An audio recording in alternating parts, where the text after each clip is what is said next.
या वर्षी राजा गुरु आहे असल्यामुळे पाऊस चांगला पडेल आणि धान्य फळेल आणि दूध मुबलक मिळेल. येथे आराधी करणे होतील. म्हणजे मंगळ आहे म्हणून पाऊस कमी पडेल, धान्य कमी मिळेल. आग चोर व वगळाईल यापासून लोकांना त्रास होईल, भांडणे वाढतील. मेघाची चंद्र असल्यामुळे पाणी विपुल मिळेल, धनधान्य वाढेल. विद्वान लोकांचा गौरव होईल. हरिपादा स्वामी गुरु असल्यामुळे पाऊस चांगला पडेल, धान्य व फळे विपुल मिळतील. संपत्ती वाढून लोकांना आनंद होईल. प्रसन्नता अधिपती शनी असल्यामुळे पाऊस थोडा पडेल. लोखंड महाग होईल. रब्बीचा स्वामी बुध असल्यामुळे गहू, मूग, ऊस, भात आणि दूध पिके मुबलक मिळेल. विद्वानांचा गौरव होईल. हिंसांचा अधिपती गुरु असल्यामुळे सर्व रत्ने म्हणजे सोने, कापूस, सुपारी, चंदन हे पदार्थ पुष्कळ होतील.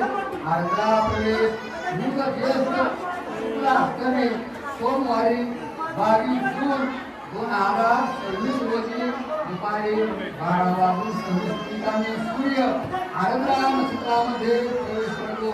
त्याचे फळ धान्य व कापड पुष्कळ होईल. धनधान्य वाढेल. या वर्षी काळ नावाचा मेघ असल्यामुळे पाऊस कमी पडेल. रोगराई वाढवून लोकांना दुःख होईल. या वर्षी पक्षक नावाचा नाग असल्यामुळे पाऊस मध्यम पडेल, भांडणे वाढतील. पशुपालक श्रीकृष्ण असल्यामुळे जनावरांना आनंद होईल, धनधान्य वाढेल. दूध दुभते भरपूर होऊन वृष्टी भरपूर होऊन धान्याचं प्रमाण वाढेल. यावर्षी किनारे प्रमाण पर्जन्यमान मध्यम आहे. त्यापैकी 6 भाग नद्यावर, पर्वत यावर आणि 4 भाग भूमीवर याप्रमाणे इंद्र वर्षाव करील.